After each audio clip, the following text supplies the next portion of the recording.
a few years later, these fucking crazy allegations were made against us 5 years after the Battle of Danny Boy. And I was on my commando course to earn my Green Beret in 2009, and I had about 20 missed calls on my phone when I got back from doing one of the commando tests. Which is always unsettling as shit. Yeah, well, I knew, because Lucy would never phone me. My wife would never phone me when I'm on courses. She knows I get my head down. And it's an arduous course. I mean, the commando course to earn my Green Beret was nails. It's a hard course. And I knew there was something wrong, but I thought it was one of the kids. So I phoned up and said, "That's what's happening." She said, "Look, I've just had a letter delivered, and I've opened it, and it says that there's now going to be a public inquiry regarding the Battle of Danny Boy, and the allegations against you and my fellow soldiers is murder, mutilation, and mistreatment." And I was like, "You joking me? Like, is it definitely my name?" And they were like, "Yeah, it's definitely your name." And this is after you had already been awarded the Military Cross by the Queen, like herself. Yeah.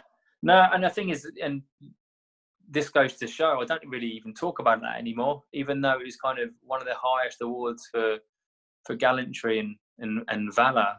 I don't my medal was in my sock drawer, you know, because Winston Churchill once said, "A medal shines, or a medal glitters, but it also casts a shadow." And one day I'll get it back out. I mean, I wear it on occasions on Remembrance Day, or, you know, if someone asks me to bring them along, and then I'll do that. But they're not on show in my house or anything like that, because there's a lot of history with them. And, you know, in time, I probably will get them back out and be proud of them. I am proud. I mean, that day alone was incredible. I went to Buckingham Palace with my mum and dad and my wife, and, you know, when I went up to the Queen, she pinned my medal on my chest, and she said she rarely gives these medals out for bravery and gallantry, and what you've done is exceptional. When you wear them with pride. And then all of a sudden, I'm now up against the wall with these allegations, and I didn't have any support from our government.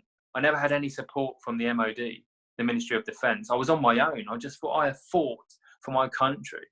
I'll give everything for my country. I was awarded for gallantry for what I did, and then all of a sudden, my back is now against the wall with these allegations all over the press, all over the news.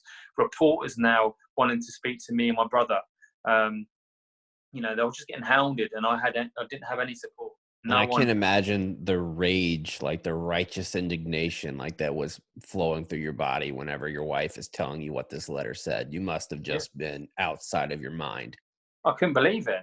I honestly couldn't believe it. And then I phoned my adjutant up, we were in Germany at this point. So I phoned my adjutant up, that was my regiment were in Germany. I was in the UK on this course. So I phoned my adjutant up, and he said, "Yeah, this is right. And we need to speak to you when you get back." And I said, "It's an absolute joke. This is the ultimate betrayal.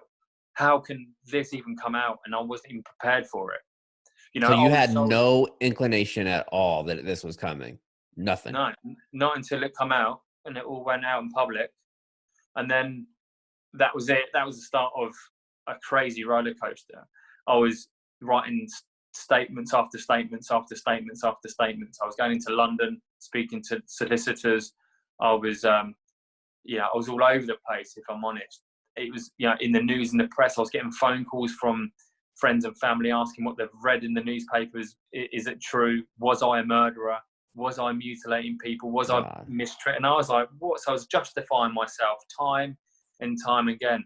And it didn't only affect me, you know, it affected my family. My son was at school, and then all of a sudden his father is now a murderer. How do you deal with that? Because I certainly never knew how to deal with it. But I just had to remain true to myself and my values. I did what I did. And the change from MC after your name in every single publication to charges of murder, like the change in public perception of you switched in an instant, right? Oh, absolutely. You know, I was battling to clear my name, and I thought, I shouldn't be even battling to clear my name. We've done nothing wrong. We were ambushed. We countered this. You know, we achieved what a lot of people said was unachievable. We did something which was overly heroic, and then all of a sudden now these are innocent farmers who we've taken from the farming field, took them back alive, lined them up against the wall, and then massacred them. I mean, shit like that just doesn't happen. So how has this got traction? Well, I'll tell you why it got traction, because there was a lawyer in the UK. He was a very famous lawyer called Phil Shiner. He was gold standard. He was sought after. He was an award winner, and he done a lot of good stuff. Right? There was a British case which British soldiers were found guilty, and rightly so, because they did breach and conducted war crimes, and they were found guilty of that. But Phil Shiner got to the bottom of it, and it was called a bar mitzvah trial, and he got to the bottom of this. And British soldiers were found guilty because sometimes soldiers get it wrong. We're like any other business out there. Sometimes we get it wrong, but 90% we do get it right. And this was not another bar mitzvah trial. This was completely different. But because he had so much credibility, what he was doing is he was paying agents in Iraq bungs of money to come up with these allegations, and they just got traction. But the government were like, our government were like, oh my God, he did so well with the bar mitzvah. We need to trust him because there could be something here for this. And I was like, this is shit, because what evidence have they got? Look at all the weapon systems that we recovered from the battlefield, you know. And what they did as well is and not to mention the initial calls on the radio, like they had all the logbooks. That it was a joke. It was a joke from start to finish, but it ended up being £31 million of taxpayers' money which was spent on this, and 10 years it took for the verdict to come out. But it was a question of my code of honor. And that's what my book is called Double Cross, which is betrayal. And it was a code of honor and a complete betrayal, because that's what it was for me. You know, I've done, and my other soldiers who were with me had done remarkable, to then having to go through this. It just was unfair. But we did go through it. And like Phil Shiner, he had a lot of money, a lot of big reputation, and he done a lot of damage.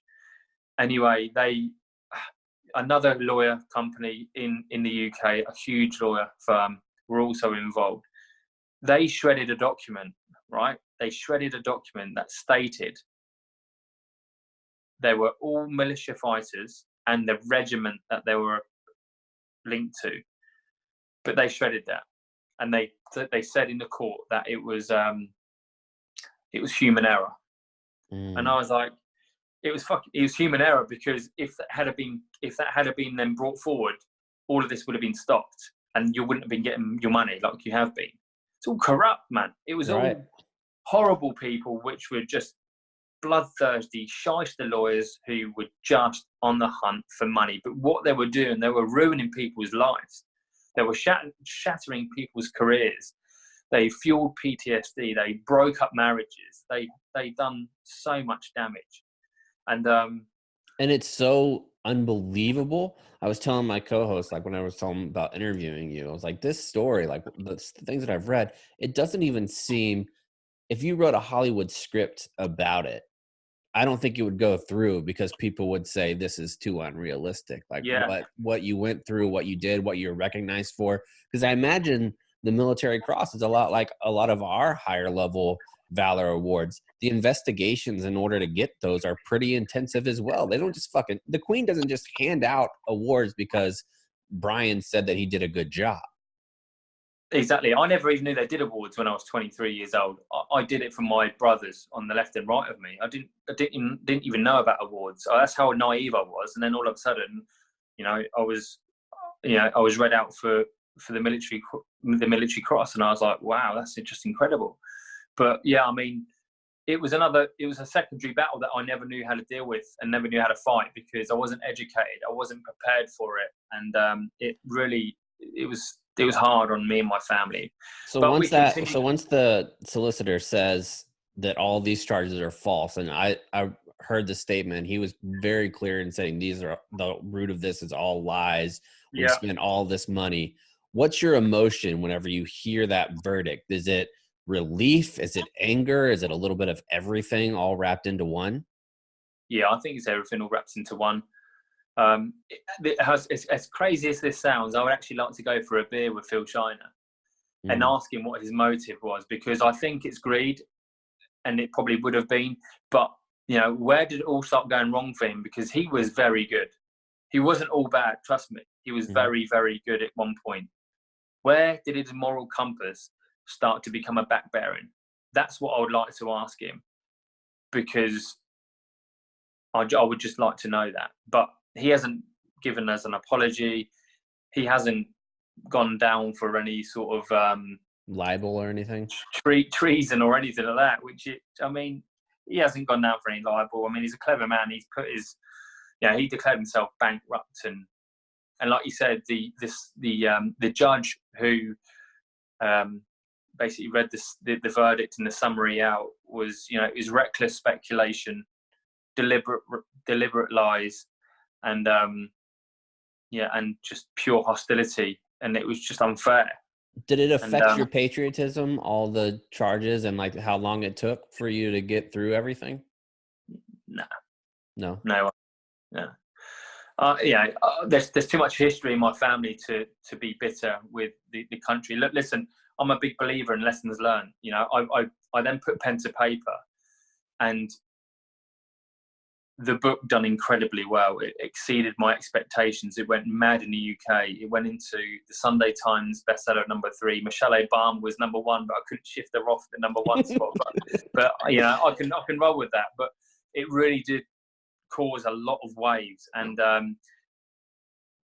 even the reviews. Sorry, you're good. The reviews have been brilliant. I mean, I've been overwhelmed by everyone's support, and that's what it's all about, and that's why I remain patriotic, because yes, the government failed and the MOD had a lot of questions that they need to be answered, but sometimes we all make mistakes, and as long as they are rectified and we can then put in statute of limitation, or we can put in new laws which will stop this from happening, it has to, because the soldier is under so much pressure anyway. They're young men who are in extreme positions that needs to be taken on board. So when I was in the dock and I was getting cross-examined by people who have got no idea what it's like to be in a battlefield, that frustrated me. Mm-hmm. I wanted a senior officer to stand up and say, let me put this into context, because I was trying to put it into context, but also answering all of these crazy questions that they were asking me. And actually they stripped me of all my values. They stripped everything one by one. They put my citation that I was written up for the Military Cross, not to congratulate me, but to tear me to pieces. And I just was like, you've got no idea what it's like. You've got no credibility to me. You haven't done a yard in my shoes, but then yet again, you're going to shred me on everything that I've done for this country. You're a joke. And, the bottom line is, it was all, we were all clear of everything, which I knew anyway. And, like I said, I put pen to paper. The book done really well, and also it was optioned straight away to be put into production. Mm-hmm. But I also knew that only 3% of real life narratives go to screen. But mine was commissioned not so long ago, and it's going to be, I can't give too much away because who do you want to play you? I think it's got to be a British actor, with due respect. Cumberbatch, right? It's got to be Cumberbatch. We'll see. Because I called my wife in here earlier before we started interviewing. I was like, look at this fucking dude's hair, man. Like, this is perfect hair. Not anymore, look. Yeah, look. You shaved it all off. You shaved it all off. But I actually shaved it off because a good friend of mine and a fellow veteran, he stood on an IED in 2012 and lost both legs above the knee. And he's a close brother to me, and I love him to pieces. And he's had a tough time of it, and then he was diagnosed with cancer not too long ago. He went through chemo. Unfortunately, he wasn't cleared, and now he's gone into for the hardest fight of his life today. So he's gone back into hospital today to try and to beat this. But it's on him at the moment, and it's spreading into his spleen. So I wanted to do something for him. So I said, my hair is a big thing to me, and I'm very well known for having my hair. And I said, look, I'll put it on the line. If I can hit my target of £5,000, my hair's coming off. Within 36 hours, I hit my target. But I'm also running 3 marathons in 3 days for Jay. Starting this Friday, my first marathon is. So that's the least I can do. For someone who's given everything and had life-changing injuries through his service, that's the least I can do. And he's a brother in arms, and I hope he gets what he deserves and he can beat this. So if somebody wanted to donate to that cause, I saw that you had a GoFundMe. Where would they find that out? It's called Running for Jay. So go on to GoFundMe and just put Running for Jay, and the hashtag is Miles for Jay. That's what I'm doing on my social media. So if you want to follow this journey and see me in a pretty bad way in a physical state, then you can follow me on all platforms. It's Brian Wood MC, or at Brian Wood MC on Twitter, Instagram, and Facebook. And I'll be giving live updates and doing my thing on there. So one last question for you. What's next for you as somebody who's gone through both the heroic side and then public scrutiny? Now you have a book that has gained a lot of notoriety. Soon there'll be a movie. What impact do you want to have just in the world? I want to inspire. I'm a big advocate for mental health, but two, I like to kind of inspire on things can come good. If you keep moving forward, if you keep attacking, if you keep doing the right thing and staying true to your values, it will come good. And this is a little bit about my backstory. And this is how I overcame adversity. And I've been traveling the world at the moment speaking. I went out to New York. I was on then Queen Mary and Queen Elizabeth II speaking on their famous ships. And I've been into London with big corporate business talking about decision making in extreme situation and circumstances. And I really enjoy that. And it's a little bit of relief for me because I don't talk about what I've been through every day. So when I do, it's a little bit of therapy. So it's great. And, helping educate children, whether it's coaching, whether it's doing some leadership sessions or anything. It's just, I love giving back, and I'm a believer, and we all should do a little bit more. And so I think another book maybe on the horizon. I think I'm very busy speaking at the moment in a number of different venues. I'm going to be consulting during the movie, the film, which is great. And I'm also going to be doing another project which will see me go back out to Iraq and Danny Boy. Wow. Believe it or not, yeah. And if you need, for the movie, if you need a fat American who's out of shape and kind of washed up, feel free to give me a call. Brian, thank you so much for joining us and tell us your story. Go get his book, watch the movie whenever it comes out. Thanks for joining us, man.